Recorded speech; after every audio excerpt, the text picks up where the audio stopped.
Hello, my most amazing artists. Today we are going to work on a radial symmetry design.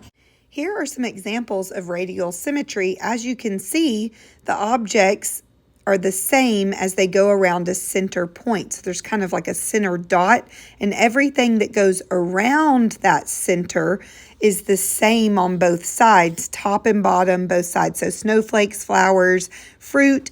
This is an example of radial symmetry in art. These are called mandalas, and they are symmetrical around a center point. Today, all we're going to do is find the center of our paper, color a small circle in the center, and then color rings of a color pattern around. So, if you're in kindergarten and first grade, you're going to have a paper that already has these rings on it for you, so you don't have to do any folding or anything. You're just going to color this in.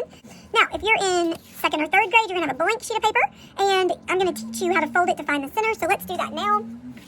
We are just going to fold it, use both hands. It doesn't have to be perfect. I like to hold it in the middle, pull my finger down, go to one edge, pull my finger to the other edge, and then I'm going to take this and fold it the other direction. So I'm going to line up my corners, hold it in the middle, pull my finger down, and crease.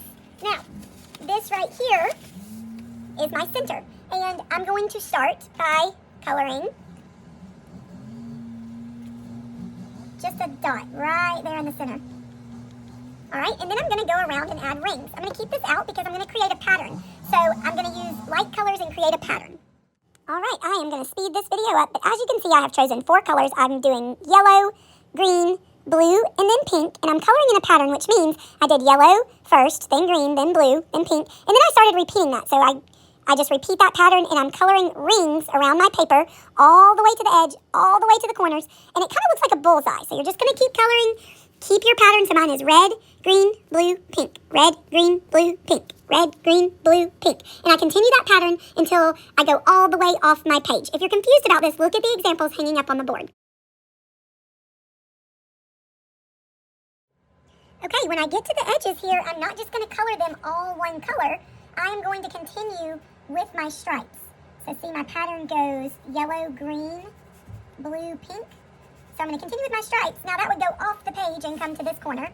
So I just continue and I keep adding my stripes of color. This will give you the best radial design if you continue it out. Kind of looks like a bullseye. So I hope you've been taking your time and coloring neatly. You don't want to leave a bunch of white space.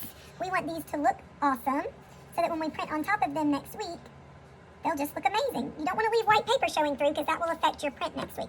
Okay, so I have blue, and then pink, and then hopefully I will be almost done. I might need a little bit more yellow, but there's my blue. So I'm turning my paper now.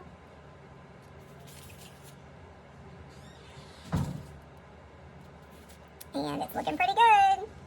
Now, when you're done with yours, you can let it dry on your table, but if it is really still wet, if you feel it and it feels sticky anywhere, you might want to put it on the drying rack. Pink. I'm going to need a little bit more yellow.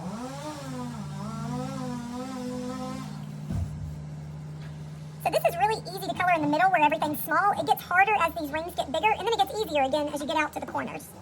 So don't give up today. Work hard and make it look good. All right, so yellow will be my final little stripe. All right, have fun. And if you don't finish this today, we will finish next week. So be sure you clean up when the timer goes off.